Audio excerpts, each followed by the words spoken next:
Doctor Mohammad Yunus যখন প্রথমে Nobel পান, প্রথমে আমরা সবাই কিন্তু আনন্দিত হয়েছি, কিন্তু একটা কারণ এখন পর্যন্ত আমি মিলাইতে পারি নাই যে ক্ষুদ্র ঋণ সুদের ব্যবসা করে একটা মানুষ কিভাবে নোবেল পায়। এবং আপনি আরেকটা জিনিস বাংলাদেশের বিবেচনায় আপনাদেরকে বলতে চাই, ক্ষুদ্র ঋণের ব্যবসা করে ব্যবসাতে ঋণ নিয়ে কেউ বৃহৎ হয়েছে আমার জানা নাই, অথচ ডক্টর মোহাম্মদ ইউনূসের মতো লোকরা ক্ষুদ্র ঋণের ব্যবসা করে এত বড় হয়ে গেছেন যে হিলারি ক্লিন্টনের মতো লোকের নির্বাচনী প্রচারণায় তারা টাকা পর্যন্ত তারা ব্যয় করতেছেন বাংলাদেশে থেকে। বাংলাদেশের মানুষের টাকা উনি হিলারি ক্লিন্টনের এই নির্বাচনী প্রচারণায় দিচ্ছেন এবং এটার ফলও কিন্তু উনি পাচ্ছেন। দেখেন এখন উনি 175 জন বিশ্ব নেতা নাকি বলছেন যে ইউনূস সাহেবের বিরুদ্ধে যে মামলা, এই মামলা স্থগিত করতে হবে। আমার জীবনে আমি কোনোদিন দেখি নাই যে অন্য দেশের একটা আইনি ব্যবস্থায় কোনো মামলা হইলে এটা স্থগিতের কোনো আবেদন জানানো যায়।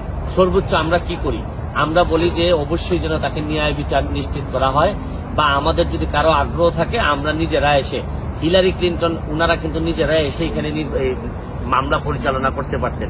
কিন্তু আমি পৃথিবীতে কোনো এইরকম সভ্য ব্যবস্থায়, সমাজ ব্যবস্থায়, গণতান্ত্রিক প্রক্রিয়ায় কোনোদিন আমি দেখি নাই যে কেউ আইসা আগেই বলে যে এই বিচার প্রক্রিয়া স্থগিত করতে হবে।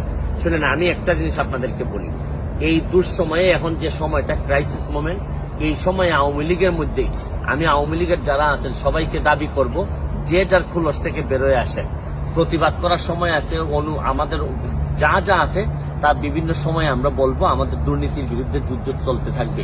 কিন্তু এখন মনে রাখবেন যে জননেত্রী শেখ হাসিনা, আমি বারবার বলছি যে উনি যদি না থাকেন তাহলে আমাদের মতো মানুষের প্রতিবাদ করার সাহসও থাকবে না, কারণ উনি বঙ্গবন্ধু কন্যা বলেই আজকে আমাদের এরকম প্রতিবাদ করার সাহস আমরা পাচ্ছি।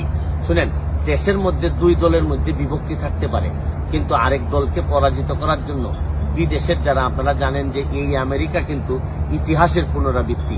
71 সালের যুদ্ধের সময় আমেরিকা আমাদের বিরোধিতা করছে, এখন যখন বাংলাদেশ যখন অন্য লেভেলে চলে যাচ্ছে উন্নয়নের দিক থেকে, তখনও কিন্তু আমেরিকা আমাদের বিরোধিতা করতেছে।